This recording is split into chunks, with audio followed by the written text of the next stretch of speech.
वक्रतुंड महाकाय सूर्यकोटि समप्रभ निर्विघ्नं कुरु मे देव सर्वकार्येषु सर्वदा।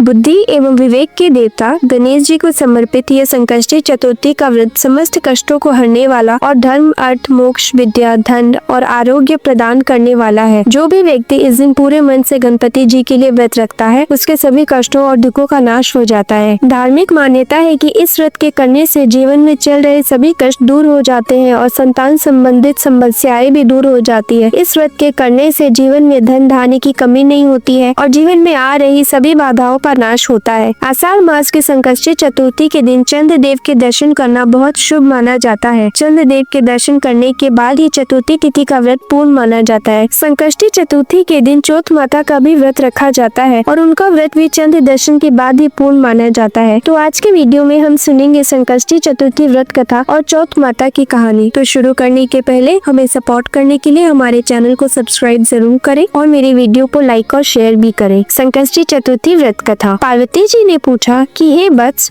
आषाढ़ कृष्ण चतुर्थी बहुत ही शुभदायिनी कही गई है, आप उसका विधान बतलाइए। इस मास के गणेश जी का क्या नाम है और उनकी पूजा किस प्रकार करनी चाहिए। गणेश जी ने उत्तर दिया कि हे माता, पूर्व काल में इसी प्रश्न को युधिष्ठिर ने पूछा था और उन्हें भगवान श्री कृष्ण ने जो उत्तर दिया था मैं उसको कहता हूँ, आप सुनिए। श्री कृष्ण ने कहा, हे राजन, गणेश जी की प्रीति कारक विदेह नाशक पुराण इतिहास में वर्णित कथा को कह रहा है, आप सुनिए। हे कुंती पुत्र, आषाढ़ कृष्ण चतुर्थी के गणेश जी का नाम लंबोदर है। उनका पूजन पूर्व वर्णित विधि से करे। हे महाराज, द्वापर युग में महिष्मती नगरी का महिजीत नामक राजा था। वह बड़ा ही पुण्यशील और प्रतापी राजा था। वह अपनी प्रजा का पालन पुत्रवत करता था, किंतु संतान विहीन होने के कारण उसे राजमहल का वैभव अच्छा नहीं लगता था। वेदों में निसंतान का जीवन व्यर्थ माना गया है। यदि संतानहीन व्यक्ति अपने पितरों को जल दान देता है तो उसके पितृगण उसको गर्म जल के रूप में ग्रहण करते हैं। इसी ऊहापोह में राजा को बहुत समय व्यतीत हो गया। उन्होंने पुत्र प्राप्ति के लिए बहुत से दान, यज्ञ आदि किया, फिर भी राजा को पुत्र की प्राप्ति नहीं हुई। जवानी ढल गई और बुढ़ापा आ गया, किंतु वंश वृद्धि नहीं हुई। तदनंतर राजा ने विद्वान ब्राह्मणों और प्रजाजनों से इस संदर्भ में परामर्श किया।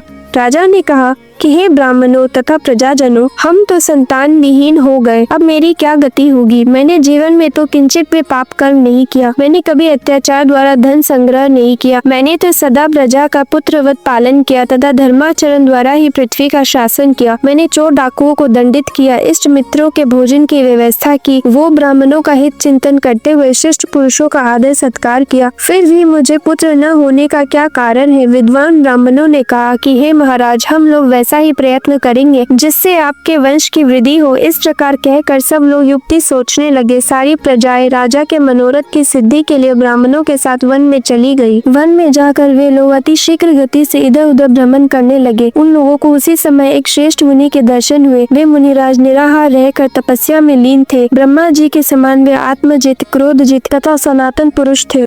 संपूर्ण वेद विशारद, दीर्घायु, अनंत एवं अनेक ब्रह्म ज्ञान संपन्न वे महात्मा थे। उनका निर्मल नाम लोमश ऋषि था। प्रत्येक कल्पांत में उनके एक एक रोम पतित होते थे, इसलिए उनका नाम लोमश ऋषि पड़िया।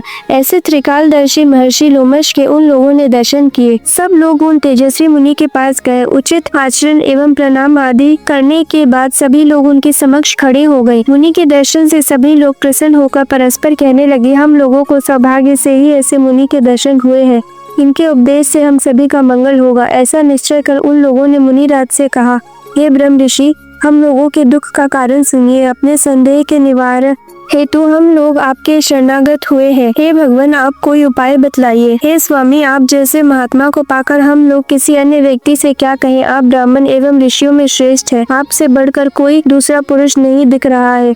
महर्षि लोमश ने पूछा, सज्जनों, आप लोग यहाँ किस अभिप्राय से आए हैं। मुझसे आपका क्या प्रयोजन है, स्पष्ट रूप से कहिए, मैं आपके सभी संदेहों का निवारण करूँगा। प्रजाजनों ने उत्तर दिया, हे मुनि श्रेष्ठ, हम लोग जिस महान कार्य की सिद्धि के लिए यहाँ आए हैं उसे सुनिए। हम महिष्मती नगरी के निवासी हैं। हमारे राजा का नाम महिजीत है। वह राजा ब्राह्मणों का रक्षक, धर्मात्मा, दानवीर, शूरवीर एवं मधुर भाषी है। उस राजा ने हम लोगों का पालन पोषण किया है, परंतु ऐसे राजा को आज तक कोई संतान नहीं प्राप्त हुई है। भगवान, माता पिता तो केवल जन्मदाता ही होते हैं, किंतु राजा ही वास्तव में पोषक एवं संवर्धक होता है। उसी राजा के निमित्त हम लोग ऐसे गहन वन में आए हैं। हे महर्षि, आप कोई ऐसी युक्ति बताइए जिससे राजा को संतान की प्राप्ति हो, क्योंकि ऐसे गुणवान राजा का कुल पुत्र न हो यह बड़े दुर्भाग्य की बात है। हम लोग परस्पर विचार विमर्श करके इस गंभीर वन में आए हैं। उनके सौभाग्य से ही यहाँ हम लोगों ने आपका दर्शन लाभ किया है। हे मुनिवर, किस व्रत, दान, पूजन आदि कर्म का अनुष्ठान कराने से राजा को पुत्र होगा? आप कृपा करके हम सभी को बतलावे। प्रजाओं की बात सुनकर महर्षि ध्यान मग्न हो राजा के उपकार के लिए कहने लगे। महर्षि लोमश ने कहा, हे ब्राह्मणों, आप लोग ध्यान पूर्वक सुनो। मैं संकट नाशन व्रत को बतला रहा हूँ। यह व्रत निसंतान को संतानदायक एवं निर्धनों को धन दाता है। आषाढ़ कृष्ण चतुर्थी को एक दंत गजानन नामक गणेश की पूजा करे। विधि से राजा व्रत करके श्रद्धा युक्त हो ब्राह्मण भोजन करावे और उन्हें वस्त्र दान करे। गणेश जी की कृपा से उन्हें अवश्य ही पुत्र की प्राप्ति होगी। महर्षि लोमश की यह बात सुनकर सभी लोग हर्षित होकर खड़े हो गए। नतमस्तक होकर दंडवत प्रणाम करके सभी लोग नगर में लौट गए। वन में घटित सभी घटनाओं को प्रजाजनों ने राजा से बताया। पुरजनों की बात सुनकर सम्मानकारी विमल बुद्धिकारी राजा बहुत ही प्रसन्न है और उन्होंने श्रद्धा भक्ति से विधिवत गणेश चतुर्थी का व्रत करके ब्राह्मणों को भोजन वस्त्र आदि का दान दिया। रानी सुदक्षिणा के गर्भ धारण संस्कार के अनंतर श्री गणेश जी की कृपा से राजा को सुंदर और सुलक्षण पुत्र प्राप्त हुआ। राजा ने संपूर्ण नगरवासियों को संतुष्ट करके पुत्र उत्सव मनाया। राजा महिजीत ने ब्राह्मणों को धन देकर तृप्त किया। श्री कृष्ण जी कहते हैं, हे राजन, इस व्रत का ऐसा ही प्रभाव है। जो व्यक्ति इस व्रत को श्रद्धा के साथ करते हैं वे समस्त सांसारिक सुख के अधिकारी होंगे। श्री कृष्ण जी ने कहा, हे महाराज, आप भी इस व्रत को विधि पूर्वक कीजिए। श्री गणेश जी की कृपा से आपकी सभी मनोकामनाएं पूर्ण होगी। आपके संपूर्ण शत्रुओं का नाश होगा और आप अचल राज्य के अधिकारी बोलिए गणेश जी महाराज जी की जय। अब सुनते हैं चौथ माता की कहानी। एक समय की बात है, एक सेठ सेठानी का घर था जिसमें उनके साथ उनका बेटा और बहू भी रहते थे। बहू का नियम था कि वह पहले सबको भोजन कराती और फिर खुद खाती। उसकी इस आदत को पड़ोस में भी सब जानते थे। पड़ोस की एक महिला उससे पूछती, आज क्या खाया? बहू हर बार जवाब देती, ठंडा बासी। यह सुनकर एक दिन सेठ का बेटा सोच में पड़ गया। उसने तय किया कि घर में स्वादिष्ट पकवान बनवाए जाएंगे और सब साथ बैठकर खाएंगे। उसने ऐसा ही किया, लेकिन जब उस दिन भी पड़ोसन ने पूछा तो बहू ने वही जवाब दिया, ठंडा बासी। बेटे ने अपनी पत्नी से इस बात का कारण पूछा, तब पत्नी ने उत्तर दिया, हम जो खा रहे हैं आपके पिता माता की मेहनत की कमाई है। जब आप अपनी मेहनत से कमाएंगे तभी मैं इसे ताजा भोजन मानूंगी। इस बात से प्रभावित होकर बेटे ने अपनी माँ से कहा कि वह बड़े शहर जाकर खुद की कमाई करेगा। माँ ने समझाने की कोशिश की कि घर में पर्याप्त धन है, लेकिन बेटे ने अपनी बात पर जोर देते हुए कहा, जब तक मैं अपनी मेहनत से कमाया धन लेकर न लौटूं तब तक मैं संतुष्ट नहीं हो सकता। जाते समय उसे अपनी पत्नी से कहा, जब तक मैं वापस न आऊं चूल्हे की आग बुझने मत देना। कुछ समय बाद घर में चूल्हे की आग बुझ गई। बहू को चिंता हुई कि कहीं यह कोई अशुभ संकेत तो नहीं। वह आग लेने पड़ोस में गई जहाँ पड़ोसन चौथ माता का व्रत कर रही थी। बहू ने पूछा, यह आप किसका व्रत कर रही हैं? पड़ोसन ने बताया कि इस व्रत से धन धान्य और सुख समृद्धि की प्राप्ति होती है और मनोकामनाएं पूर्ण होती है। यह जानकर सेठ की बहू ने भी चौथ माता का व्रत करना शुरू कर दिया। उसने दीवार पर चौथ माता का चित्र बनाया और घी गुड़ का चूरमा बनाकर चंद्रमा को अर्घ देकर व्रत पूरा किया। उसने पूरे विश्वास और श्रद्धा के साथ यह व्रत कई दिनों तक किया। चौथ माता की कृपा से उसके पति को एक दिन सपना आया। सपने में चौथ माता ने कहा, तेरी पत्नी तुझे याद कर रही है, घर लौट जा और दुकान खोलकर कंकु केसर का व्यापार शुरू कर, तेरा भाग्य खुल जाएगा। पति ने चौथ माता की बात मानी और उसने दुकान खोलकर मेहनत से धन कमाया। जब वह धन लेकर घर लौट रहा था तो रास्ते में एक विशाल नाग रास्ता रोककर खड़ा हो गया।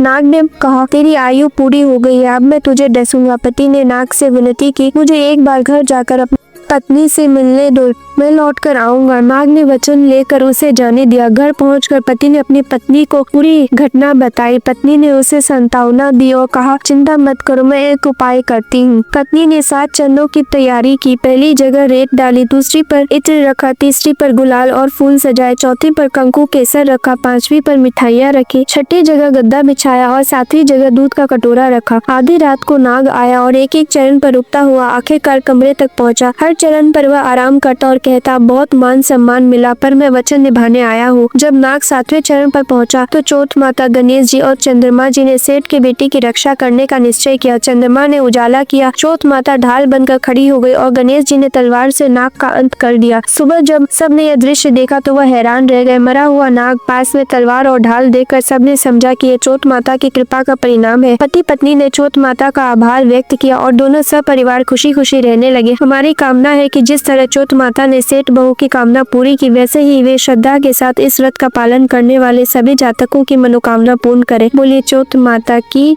जय। उम्मीद करती हूँ आपको मेरा ये वीडियो पसंद आया होगा। धन्यवाद।